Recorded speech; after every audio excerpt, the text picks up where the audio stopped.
Welcome back. We're here again in 1Peter chapter 5. We're going to be covering verses 4 and 5, this time in 5-minute sermons. Let me read it for us.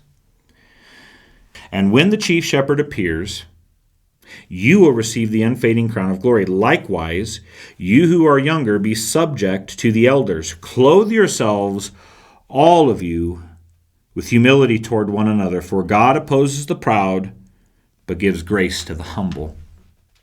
This is one of my absolute favorite passages. I know I say that a lot, but I read it and it is such an encouragement to me. If we remember last week, there is this eager conduct that is to be followed, that is to be exampled and followed. The task of oversight and shepherding is going to yield a great reward, and a task of following as Christ would have us is going to yield its reward.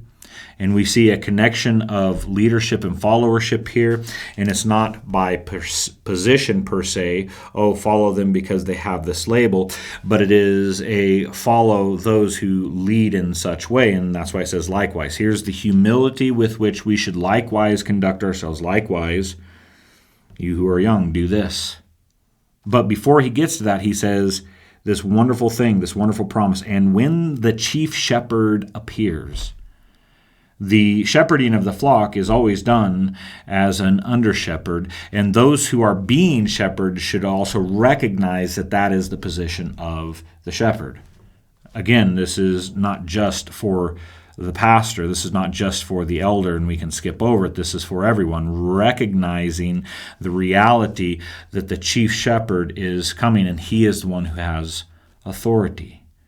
Now, that could become a piece that is used by an individual to say that I don't have to follow, that I don't need to pay attention, but the rest of it really kind of cuts against that attitude. And when the chief shepherd appears, you will receive the unfading crown of glory. Here's the great prize that we shall receive in Christ. Likewise, you who are younger, be subject to the elders. It's a word we don't like. It is a word of submission. Be subject to the elders. Clothe yourselves, all of you, with humility toward one another. So followership is always going to gain a major portion of humility. It is going to express distinct and particular humility in seeking to follow the chief shepherd who is going to appear.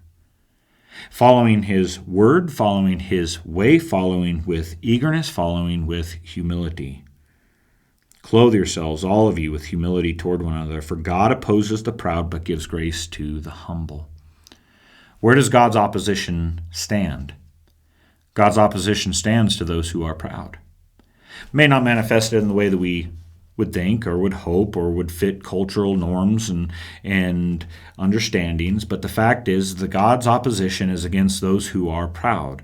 Pride is contrary to faith, and pride standing and refusing to follow any, but always stand on their own in a cowboy Christianity kind of a way, worship Jesus up on this hill all by myself. I don't need the church. I don't need the word preached to me. I don't need these things. That kind of pride becomes a thing that brings God distinctly against. It's a hard statement. God gives grace to the humble, but he opposes the proud. Christian, what kinds of pride are in your life? I know that with great regularity, I am confronted by my own pride in the very things that I do, whether it be from my children, my wife, the congregation, whomever it might be. I am constantly, by God's grace, having my pride dismantled before me. By God's grace, may we be pliable in his hands to allow that to continue to happen, that we might clothe ourselves with humility, that we might see the progression and chain of leadership and followership that exists for everybody, that we might submit to the things of God, expecting with great hope the coming of his glory, enduring much for the sake of him and his cross.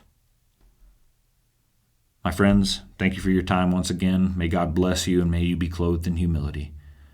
We'll see you next time.